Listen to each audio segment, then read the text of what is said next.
So we will just revise maybe a few slides from last time, and after that we will try to cover other points. So I want to talk again about this multi-class classification. Maybe last time it was not.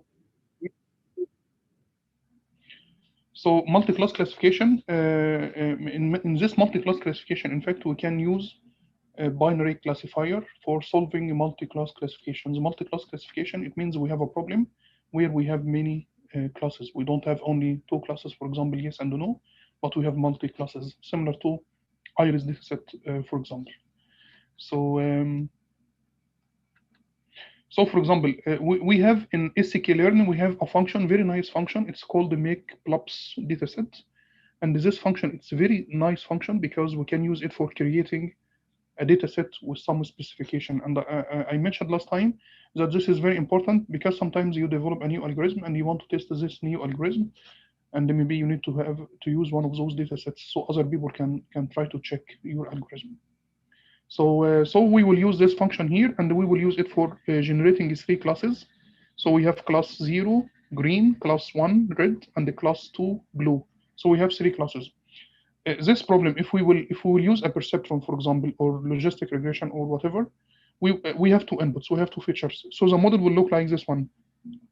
So we will have one model, and this model we will have two inputs, one input called, or two features, x1 and x2. And the output, of course, it will be, for example, it will be 2 or 0 or 1 or 2, for example. So this one will be the model which we need to use, for example. So each model will have some weights, omega 1, omega 2, and it will have also bias B, for example. We can just call it B1, for example. So this model, in fact, will generate one line, right? So I can use this model, for example, for classifying this red diamond. So in this case, we will use this model for generating a line. This line will be like this one, right? So this model will generate this decision line. So this model will classify the red data points against blue and green, right? So if we need to use this kind of models, we cannot use such models for multi-class classification. We can just use it for binary classification problems. In binary classification problems, we have only two classes. So if we need to use this one for this data set, we can use this red model to classify red against the rest. And therefore, they call it one versus rest, OVR. So I can have this model for classifying red, against green and the blue. And at the same time, I can have another model.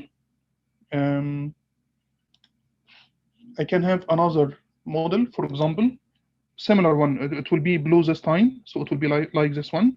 It will have also two inputs, the same two inputs, right? With different weights. I will call it omega 2 and maybe omega 3 and omega 4, for example. And we have here bias 2, for example. So we have another model, blue. The blue model will classify the blue circles or the blue data set against the rest. So we will generate a line like this one, and so forth. So we need another model also. We need a third model. It will be green model. And this green model, for example, it will classify this green one against the rest. So we can generate a line like this one. So in this case, we need to have three models. So in multi-class classification, and when we use this one versus rest, in fact, we plot three models. So we will have like this one. So we will have three models. So omega 4, this one will be omega 5, maybe omega 6.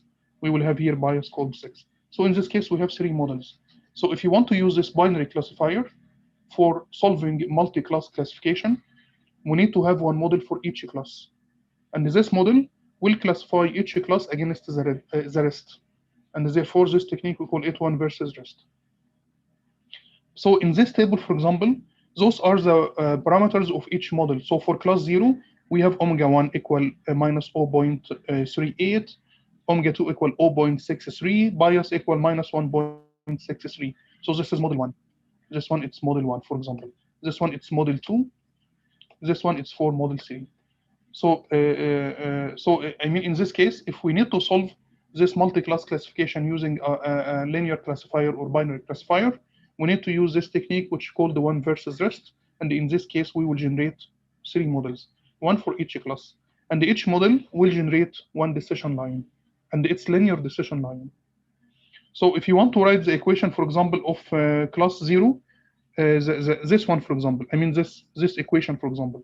So this equation will be minus 0.38 x1 plus 0.63 x2 minus 1.63 equals 0. So this is the equation of this is the equation of this line, of the green line. How can we get the equation? We get the equation as we know from the perceptron. It's omega x plus b, right? We have omega 1, omega 2, and bias. So we can write the equation of each line. So we have also the code. So you can go to the code here and you can try to run it. The problem when I'm writing, I cannot.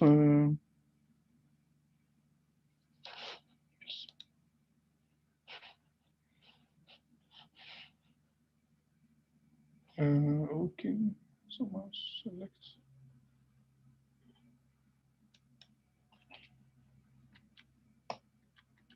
So, okay, I don't know. I need to clean those stuff. So.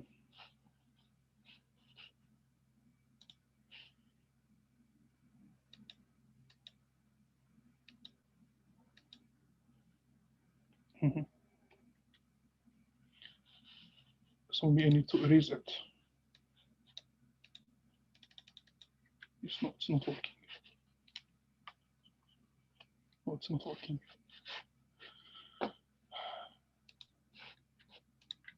So now we can go to the code. If you want to go to the code, we have this function make plups. We can get it from sklearn.datasets. This one very, very important. I mean, we have here lots of functions. You can explore it. So if you want to play with those functions, there are many functions here similar to make plups. This one we use it for generating a dataset. So we have sklearn.datasets. You can this one for generating many different types of datasets. There are lots of functions there. And the model which we used here also, we used logistic regression. And this logistic regression, we can get it from sklearn.linear model. It's linear model. So this linear model, we can use it for binary classification problems. But if you want to use it for multi-class classification, you need to select OSC, one versus rest. So, but maybe it's not very necessary, in fact, to select it here. But you can select here OSC. This multi-class classification, multi-class equal one versus rest. So, so this is the model. So this is the function make plups. We generate data points in two-dimensional space. X will be x1 and x2. Y will be the labels of my sets. I guess also here you can. I mean, by default you generate 3 classes, but you can play with it and you can get more number of classes and the kind of overlap between classes and so on. And this one, we will use a part here from the code to plot the decision boundary as we did last time. So this one will plot the decision boundary. How can we plot it? As I told you last time, we just need to, we have x1 and x2. So first we need to generate x1. So x1 will be this one. x1 will be, I mean the distance between minus 10 and 10, for example, all data points between minus 10 and 10 with some step size. And after that, you need to generate x2 for each model. We will have here 3 models, right? So for each model, we need to plot x2. So x2 will be, I mean, if the equation is omega 1 x1 plus omega 2 x2 plus b equals 0. So if we need to get x2, so x2 will be minus omega 1 divided by omega 2 multiplied by x1 minus bias divided by omega 2. So this one will be the equation of x2. And this is the equation here. So it's minus coefficient 0 multiplied by x1 plus the intercept divided by coefficient 1. Because the coefficient it's 0, 1, 2. So, or just 0 and 1, for example, we have the intercept, we have the y-intercept. So it's omega, in fact, it's omega 1 divided by omega 2 multiplied by x1 plus bias divided by omega 1. So it will be like this one. If you want to do for, I mean, I told you by default you will generate 3 classes. This one by default you get 3 classes by default. We have 3 classes. If you want to generate more classes, you just need to specify it here. So number of centers 4. Can I ask a question? Yes. the last slide. Yes. Is there any linear regression model that could handle this multiple classification, or just they are for all the linear models, or for binary classification? No. I mean, you can use multi-layer perceptron. You can use any model. You can use a Yeah. perceptron. So if there are some linear models that we could use for multiple classification without OVR approach. Yes, of course. All models can be used. Any binary classifier, any linear model, you can use it. A perceptron, you can use it. We No, used no, here not in logistic regression because logistic regression, the performance of logistic regression, it's better for outliers. So I yeah, mean, logistic regression, I mean the cost, I mean the activation function will be like this one, right? right.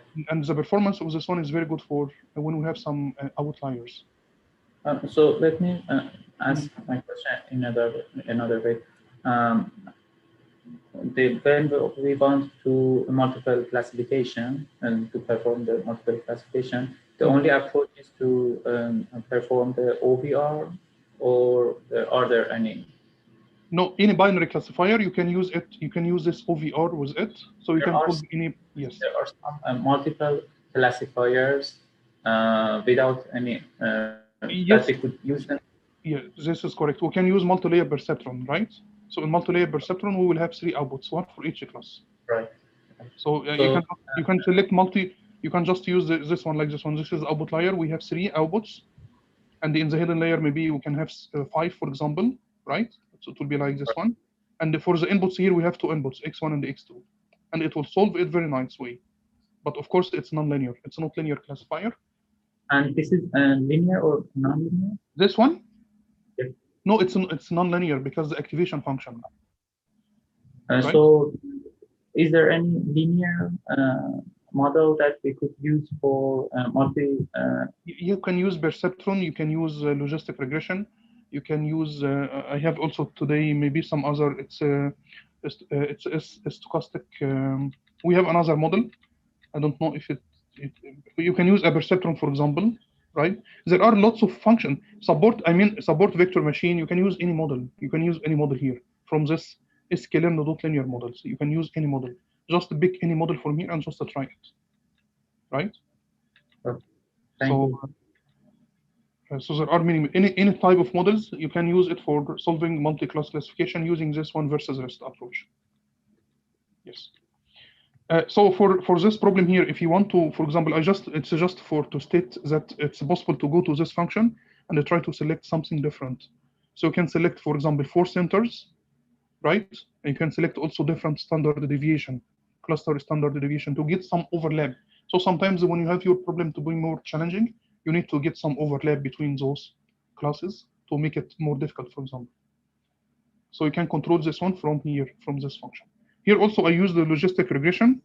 And I mean, it doesn't matter, in fact, when you write multi-class or you don't write it here, because last time we didn't write multi-class equal OVR, and it was working fine, because it will discover it from the data, in fact. So it will discover it from the data, and it will select multi-class classification. So maybe you need to select multi-class classification, for example, in some other models, and just use the model. In this case, we have 4 classes, so we will get one model for each class. We will get one for each class. So at the end, we have 4 decision lines, and each decision line can be parameterized or characterized by omega 1, omega t, and b. So we have model 1, model 2, model 3, model 4. So I mean, if your problem is simple, you can start with I mean with linear classifier using this multi-class classification, and you see, I mean, if you will get some data, because in papers, in fact, it's nice to have some comparison between different algorithms. Start with basic one, and after that try to use more advanced one and make comparisons. It will look fine. Because also those simple models simple models are very nice because I mean they are better in terms of overfitting and stuff like this.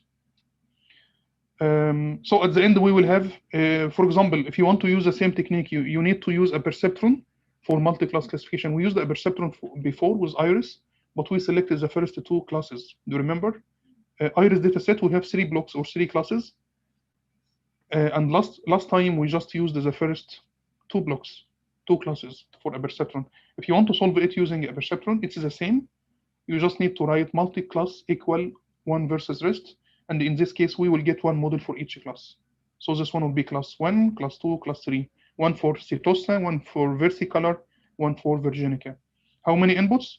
I mean, in Iris, we have 4 input features. You can select 2, you can select 4. So if you want to use 4, it's fine, no problem at all. You can just select all 4. So you can just make this modification and use the 4 features. I mean, the advantage of using 2, just for plotting it in 2-dimensional space, because I want to plot the decision boundary. But if you want to use 3, you can plot it in 3-dimensional space. So when I used a perceptron, we got also 3 models. This is model 1 or perceptron 1. This is number 2. This is number 3, and each one has weights and bias, right? So, and this is the implementation for a perceptron. So we have Iris. You need to upload those Iris datasets. So Iris, we can get it from datasets.load Iris. And after that, we have X, we have Y, target features and labels. And after that, we standard scalar, we can standardize our datasets or normalize. It's up to you. And after that, we used also train test split, because we need to divide the data into one part for training, one part for testing. Hold out validation. I mean, this one, it's for hold out validation. Hold out validation. So we divide the data. The test size equal 0.3, which means the training size will be 0.7, right? 0.7. So 70% of the data will be used for training, and the 30% will be used for testing. Do you remember stratify equal y? What does this one mean? You don't remember from last time? Irini, do you remember? Yes, it is that it takes equal number of the 2 classes that we're trying to. Yes, we have here 3 classes. Yes, classes, because we are using 3 classes, but I want the 3 classes to be equally represented in the training and testing. Because you know, it's a problem. If we have unbalanced data set, it will be a problem. So it's important to use stratify. It will not cost us anything. So when we use stratify, and also in your results or in your method, for example, just write one sentence that you are using this one to just be sure that all classes are equally represented in the training and testing. So it will be represented here in Y test and Y train. So this is the most important for us, right? Because those are the labels. So we have those labels to be equally distributed between the training and testing, right? Maybe if we didn't use it, for example, and your data is imbalanced, maybe some classes will be more represented in the training and not in the test. So results at the end will not be very accurate, right? It will be biased. So to avoid this, we need to have all classes to be equally represented. If you want to print how many label is in each class, you can use this one, bin count. Do you see this one? Bin count. So we have here 3 classes. I mean, we have here 3 classes. Maybe it's 0, 1, 2, right? We have those 3 classes. So class 1, for example, is 35 in training and 15 in testing. Because, I mean, in my data set, in fact, it's 50 in each class. We have 3 blocks like this one, right? So this is Setosa. I will just call it, it's a class 1. This one, it's a class 2. This one, it's a class 3. We have here 50 data points, 50 data points, 50 data points, right? And we have 3 classes. So when we use this function train test split, we will shuffle the data automatically. So you don't need to shuffle, because this data, in fact, it's not shuffle. The first 50 points are class 1. The second 50 points are class 2. The third 50 points are class 3. So they are not shuffled. But when we use train test split, it will shuffle it before splitting it into training and testing. So you don't worry. I mean, don't shuffle your data, because it will be automatically shuffled when we use train test split. Is it okay? And after that, when we use stratify equal y, we will be sure that all classes will be equally represented in the training and testing. This one, it's a training. This one, it's a training. And this one, it's for testing, right? And you can just calculate it. We want to have test 0.3 and the training 0.7. So 0.7 times 150. So it will be how much? It will be 70 plus 35, 105, correct? 105 data points will be used for training, and 30% will be for testing. 30% it will be 45 data points. So we have 45 examples for testing and 105 for training. Those 105 are distributed like this: 35 from class 1, 35 from class 2, 35 from class 3. Those 45 are distributed like this: 15 from class 1, 15 from class 2, 15 from class 3. So now we are sure that all our classes or labels are equally distributed or splitted between training and testing. We want to have a validation set. We could perform the train test split again on the. Ali, I cannot hear you. Can you? Yes, can you raise your voice, please? Is it better? Yes, now it's okay. Okay. If we want validation set also in addition to train and test set, we could perform train test split again on the training data set. To get validation? Yeah, we want three data set. We want train, test, and validation. No, in fact, you don't need it, because when we train the model, you can select. We have an option when in the training function in SC. I don't know if it is in sklearn, but you can specify the ratio for validation, 10%, for example. When you are training your model, you can specify this ratio for validation. You don't need to divide more. So this function, this is enough, just dividing the data into training and testing. So we will use the training data set when we are training, but we have an option when you select, when you compile your model or train your model, for example, we have an option to select the validation ratio. So you can just say validation ratio equal 0.1, which means 10% of the training data will be used for validation. So don't need to write this function twice, just only one time. So here we are, I'm just selecting a perceptron here. We trained it here, right? And we just plot the decision lines as we did, last times. So now we have those weights, and it's matrix, which is 3 times 2, because we have 3 classes, and we have 3 bias, 3 times 1. So this is our model. So in fact, our model, it will be like, as we plot it, it will be, we have 3 models, 3 perceptrons, 2 inputs. The 2 inputs are connected to each perceptron, and the output will be 3 classes. We class 1, class 2, class 3. We have here bias as well. Bias, bias, bias. So we have those weights will be 3 times 2. Do you see it here? Or 2 times 3, in fact. 2 times 3. So those are the bias. For model 1, it will be, this is omega 1, omega 2. For model 2, it will be omega 1, omega 2. For the third model, it will be omega 1, omega 2. And we have the bias value for each model here. So in this case, also, we can plot the decision boundary, and we can see how the decision boundary will look like this one. Right? So it will look like this one. This one for training, I do it for training and for testing, right? We do it for training data set and for testing data set. And of course, the performance here is 89%. It's not maybe very good. For the test, it's 95%. And of course, we have a problem here. The perceptron will never converge if the classes are not perfectly linearly separable. We know it because in a perceptron, we use perceptron learning rule, in fact. So it's a different technique for training.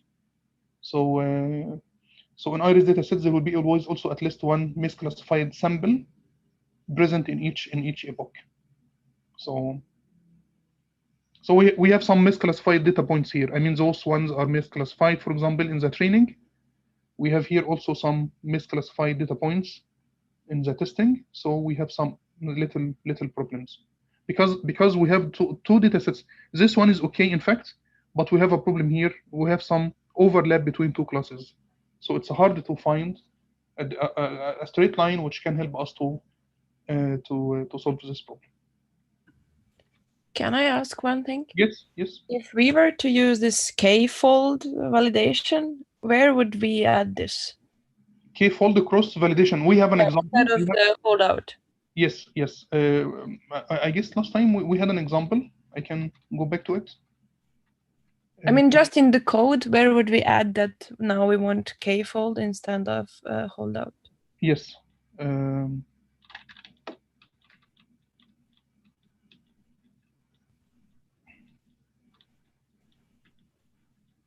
I have an example. So maybe it's in the next slide, in fact. Because this train test split, that will by default use holdout, or how No, does? no, it's not by default. You need to select, Okay. right? Because I can train my model here. I can train my model with all data points, for example, and I can use holdout validation. So here I select the holdout validation. I think we had an example last time in. Okay. I mean, how to know that from this part of code, the last box, we use holdout, or is that somewhere before? No. Okay. So here we used holdout because holdout, it means we need to split the data. So we use the first this function. It's called the train test split, right? Okay, so that is different for k-fold cross validation. Yes, this one for holdout validation. So we split the data in k-fold cross validation. We don't need to split, right? We don't split at all. We just select a function called the CV cross validation, and it will automatically split. We just need to specify number of folds. Okay, thank you.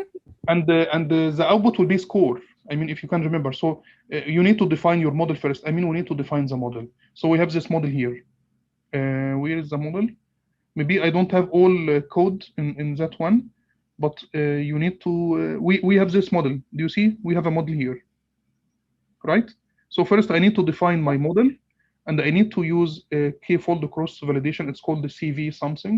We have the model here, and we need to find how many folds, how many folds I need to select, for example, 5.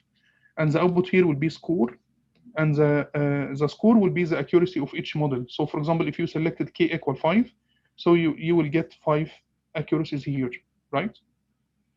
The average, I mean the accuracy of the model using a k-fold cross validation will be the average accuracy of those. So this one will be vector. If you selected k equal 5, this one will be 5 times 1. It will be column vector. So this one will be 5 times 1. We have here 5 values. So the average accuracy, you need to take the average of those 5 values. It will be the average accuracy. You can get the average and standard deviation, for example. And after that, you need to train this model again using the whole data point X, and don't test it again because we have been testing it using cross validation. Okay, and then if we compare the cross validation and the holdout, which one? More accurate? More accurate, yeah. Of course, the cross validation is more accurate because in cross validation we tested the model using the whole data points. In fact, we trained. But it takes more time, right? It takes just time. Okay. Thank you. It's only time. But it's important. I mean, because when you train the model using cross validation, you will avoid lots of questions. Because maybe people will just ask you, why didn't you use cross validation? So if we use the cross validation, that is it. I mean, it's more safe, in fact, to use cross validation. Cross validation, we use it when we have small data sets. So when you, for example, you have a data set, and I need to divide it into one training, one testing. I need to keep this one for just testing. So we hold out that part for testing, and it's very expensive. Maybe the remaining data points are not very enough for training a model. So in this case, it's better to use cross validation, because in cross validation, we don't sacrifice any data points. We don't hold out any data points. We use all data points, right? In cross validation. Sorry, is it also recommended for time series data? Cross validation? Yes. No, because no, in cross validation, it's impossible to use. We cannot use time series because we will destroy the independency of my time series. You can use cross validation, but don't shuffle. Right? Okay. For example, if we make 60, 20, 20, and then we shuffle the 20 in the 64 parts of 4-fold cross ventilation. In fact, so for example, if you have a time series and I need to take part for, maybe by the way, it's okay to use also cross validation with time series, but without shuffling. You don't need to shuffle, right? Yeah. Because I can divide my data points into blocks like this one, right? Yeah, exactly. That was saying. So 60, Yeah, yeah. 20, and 20. So we keep last 20 for the training, and Yes. then the 20 we shuffle in between 60. Yes, I guess it's okay, but don't shuffle. Okay. Don't shuffle the data points in each because usually when we use cross validation, it shuffle each time, right? Yeah. Okay. So you just need to I mean to deactivate this because we need to keep this time independency of new Yeah. time. Okay. Got it. Sorry, can you hear me? Yes. Yeah. So in this case, if we used cross-validation for time series data, wouldn't we be using most of the time so far unseen data, like data from the future, to be validated by the previous data? Isn't that erroneous? Yes, because yeah, I mean it's very critical. I mean, working with time series is critical, especially if you will use, for example, LSTM, and we have some. I mean, I don't know how many historical data you want to keep, for example. I don't know. Maybe you need to just test it and see if it will. Yeah. Okay. But just maybe the message here when you are working with time series, be careful about shuffling. This is maybe the most important point which we need to consider. Thank you. Yes. So I mean, we can just I just need to compare between for example, linear regression and logistic regression. Do you know the difference between both of them? So I mean, logistic regression, it works much better, especially when we have maybe some noise. And this is an example here. In linear regression, we will have this, or adaptive linear unit, for example, we will have this kind of activation function, linear activation function. In logistic regression, we will have this function, logistic function, correct? So in fact, when we try to predict probability, and we need to specify a threshold value, and when probability is greater than 0.5, for example, you can just say this is class 1, for example. Otherwise, it's a class 0. So this is how we use it.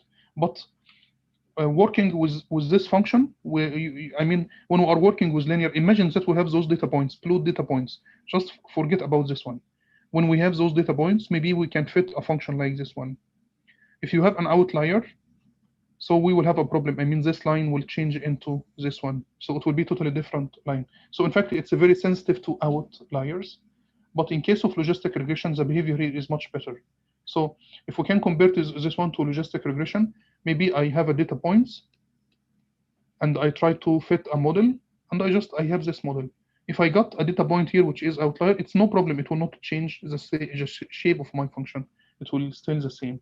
So the behavior of logistic regression is much better than it's better in terms of outliers compared to linear functions. I mean, we'll talk about this one last time, logistic regression classifier. We'll talk about it. So it's exactly the same as a perceptron or an adaptive linear unit, except using this kind of activation function. So there is no problem here. And if you want to, I mean, implement it from scratch, it's no problem. We will use gradient descent to try to find how we will update weights. We had it from last time. So yes. So now I want to talk about another function. It's called the make circles. This function, we can import it from sklearn.datasets. I mean, last time we used the make blobs. Do you remember? We used the make blobs. Another function here also, it's called the make circles. So this function also, it's a very nice function. And using this function, we can try to generate 2 circles. And you can specify number of samples and amount of noise in the data points. This noise also, it will control how much overlap between the 2 circles. So now I have blue circle and red circle, and I want to classify it. Imagine that we have 2, I mean, this is my data sets, and it consists of 500 data points. And we have 2 classes. So if we need to put it in a table, for example, So it will be like this one. We have x1, we have x2, and we have the ground truth, which is a target feature t. We have some data points here, x1 and x2, and in this target feature, we have some data points are zeros, and some data points are ones, class 0 and class 1. Maybe class 0 it's red, maybe class 1 it's blue. And we need to build a model to classify those into 2 different classes. So how can we do it? Can you propose a model? Can you propose a model for this one? How the decision boundary will look like? What kind of decision boundary we want to get? We could create some features from these points, like linear features, and then use a linear model after that. Okay, so okay, this is one solution. So, but if we want to plot, for example, if we need to plot the decision boundary, we need to. I mean, the ideal solution is to get a decision boundary like this one, correct? We need to get a decision boundary like this circle, right? So all data points which are located inside, maybe it's 0. All data points which are located outside will be 1. This is the ideal one. But of course, it's hard to get using x1 and x2 only, because it's inseparable, right? So we need to find a way for. I have a problem each time when I'm writing. I need to clean.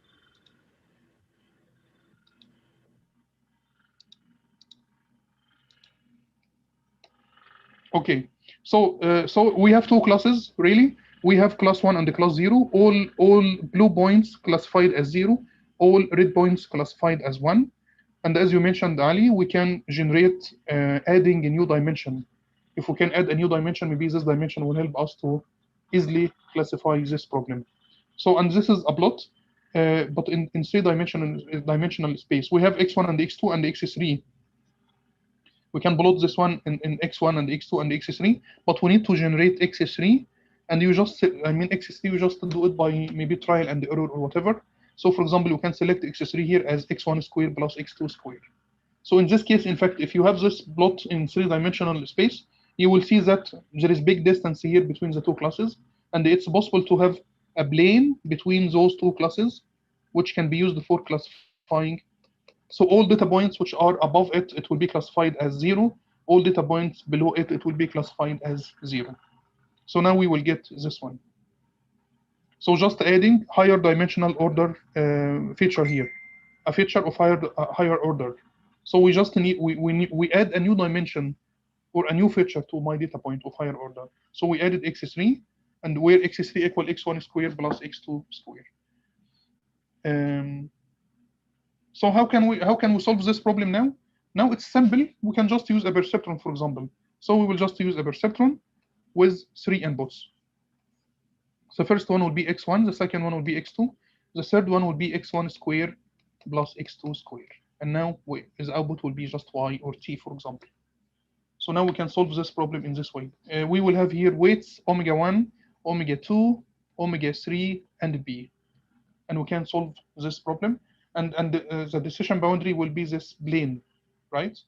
All data points above it will be classified as 0. All data points below it, it will be classified as 1. And this is how can we, yes. So this is in fact one solution. You have the code here. This is one solution. Is there any other solution? Can you propose another way for solving it? Irini, is there any way to solve this problem? I cannot think of something. Yeah. So do you see here? Yeah. We cannot use something like RBF kernels somewhere. Radial basis, yes. Yeah. But I mean from the models which we studied. Yeah, for perceptrons. Sorry. Yeah. No. Is it possible to use a perceptron? Yeah. Logistic regression, whatever. Is it possible to use one of those simple ones? Well, I know in the past we mentioned polar coordinates. I don't know. Yes. So is it similar to this one, x1 squared plus x2 squared? Can you write it, for example, or okay, but you will search for it. Yes, Ali, do you have a solution for it? Can we use like a squared of our weights inside the perceptron? X1 what? It's like when we are adding each way.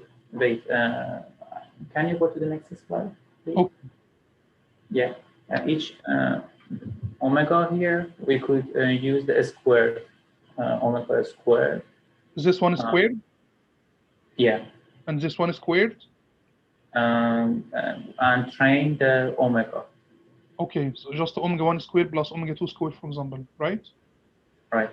But this one is weight. In fact, when you squared it, it's a constant number. We could multiply x1 by x2 maybe. Yes, it could be x1 times x2, right? Yeah. Okay, so it could be. So this is one solution here, in fact. And instead of using x1 and x2, I will use x1 squared and x2 squared. Because I know the circle here, I need to get this circle in the middle, this black circle. And the equation of the circle, it's x1 squared plus x2 squared equal r squared, correct? This is so this is in fact equation of a circle. So this is the equation of the black line. I want to get the black line. So instead of working with x1 and x2, we can just work with x1 squared and x2 squared, and we will get this one. So in this case, my model will be more simple, in fact. So I will have two inputs. The first input will be x1 squared instead of x1, and the second input will be x2 squared. We have here omega 1, we have here omega 2, we have here bias. So in fact, the model will be omega 1 x1 squared plus omega 2 x2 squared plus b equals 0, which is the same like this circle. Do you see this equation? So you just need to select what omega 1, what omega 2, what b, and you will draw this circle. If omega 1 equal omega 2, you will get exactly a circle. If omega 1 greater than of omega 2, maybe it will look like oval like this one, or it will look like this one, right? So change omega 1 and omega 2, you will change the shape of the circle. But of course, we don't care about omega 1 and omega 2 because the optimizer will help us to get the value of omega 1 and omega 2. So now I'm here, in fact, instead of working with x1 and I used here logistic regression. And instead of working with x1 and x2, I used x1 squared and x2 squared as inputs. And I just fit your model or train your model using the whole data points. I didn't hold out anything. So maybe this is not the correct, but it's for the demonstration. And after that, predict. So now I got, I have the coefficient of the models. So after training the model, I found that omega 1 equal omega 2 equal minus 8.17. And the bias equal 6.71. So in fact, it's a circle with radius equal 0.91, right? So it's a circle with this kind of radius. So in fact, if you can play with those features, you can simplify your model a lot. So this is very, very important also. So how can we know this? Try to simplify, try to visualize your data points. And when you can see it in 2-dimensional space, 3-dimensional space, it will inspire something in your mind, and you will try to make it simple. But of course, you can go for multi-layer perceptron and make something very complex. But when you go for multi-layer perceptron, maybe we will overfit. So we just need to try, right? We just need to try different combinations of features. It's a higher order features. When it's x1 squared and x2 squared, it's a higher order feature. And then when x1 times x2, as Ali said, it's interaction or interactive features. We try to consider interaction between features. Yes. Is it okay with this one? Just a question about the feature importance. Could we infer these weights as the importance of each feature now, because the features are changed? Some of them are squared, and the omega 1 and omega 2 is not. In fact, no. It's not about. We don't care about omega 1 and omega 2. It's not importance. We just say that it's importance of each feature for us, but it's just numbers which are required to create a good decision boundary. We have an objective function, and the objective function here is accuracy. We need to achieve high accuracy as much as possible. So the algorithm try to select omega 1 and omega 2 to achieve this goal. So just forget about accuracy. About importance of each, but if you can look here, omega 1 equal omega 2, which means both of them are equally important, right? But it's not about importance. I mean, the optimizer try to find omega 1 and omega 2 and B in a way to achieve higher performance as much as possible. So here we want to achieve good performance, right? So the optimizer will do its best to get values to get this nice circle, because maybe another circle, maybe I can get something like this one. It could be like this one. So in this case, the accuracy will not be 100%. So if you stop the training in the middle after some epoch, for example, maybe you will not get a good circle. It will be something also, but maybe the accuracy will not be 100%. So I mean, to plot also to plot the decision boundary, which is a circle at the moment, we will do the same. So we will go for x1, right? We will generate those values from x1 minimum to x1 maximum with this small step, and after that I will substitute those value from x1 into the equation of the decision boundary, because I want to plot it in x1 and x2, not x1 square and x2 square, right? So maybe because it's a sequel, the omega 1 and omega 2, the result of each omega is the same. Maybe because of this. Try to plot it in x1 square and x2 square. So I have my table here. I mean, the data points are x1 and x2. So try to square those values and plot the data points in x1 square and x2 square and see how it will look like. In this case, the decision boundary will be straight line. This is very nice idea, in fact. So because now I solved the problem for x1 square and x2 square, but otherwise you can plot the data points for x1 square and x2 square, look how it will look like, and solve it. In this case, we will get a straight line, so I don't know, but we need to do it. So maybe it will be something like this one, some data points here, some data points here, and this one will be the decision boundary. If you will plot it for x1 and x2. If you, sorry, x1 square and x2 square, it will be like as this.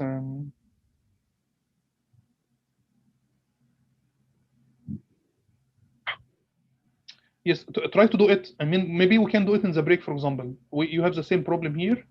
Try to square the data points and plot it in x1 square and x2 square instead, and see how the data point will look like.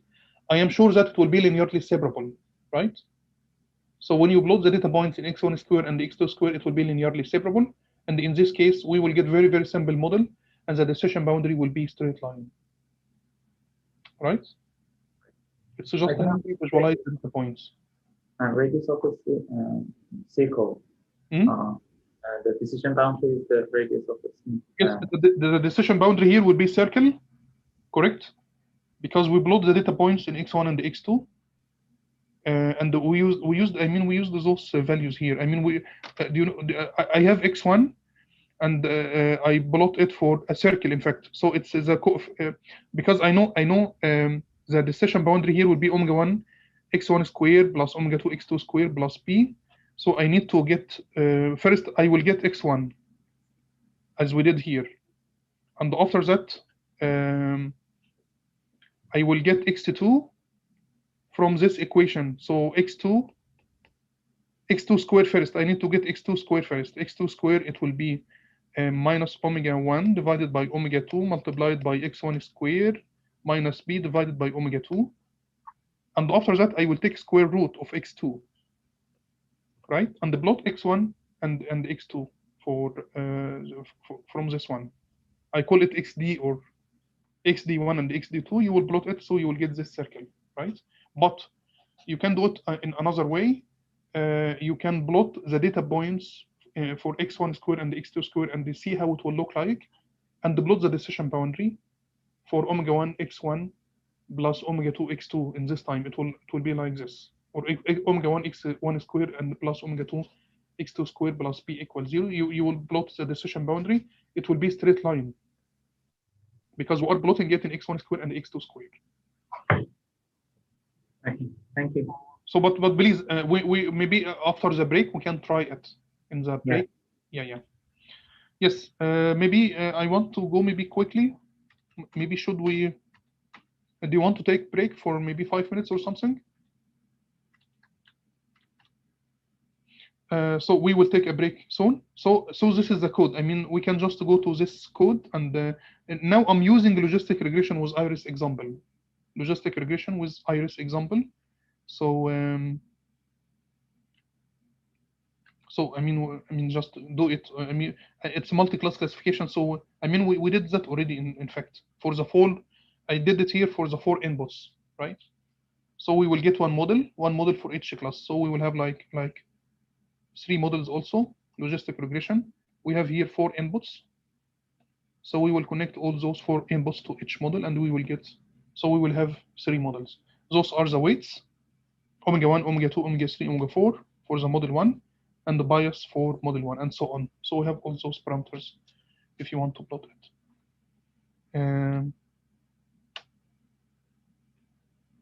Maybe you can just, I just try to compare between different models. I did logistic regression, and if you want to try adaptive linear unit also, and make comparison, so you will get also something. So we can just stop here in the confusion matrix, and you can talk about confusion matrix after the break. We can take maybe 7 minutes break. Is it fine? So we can start again at 10. Thank you very much.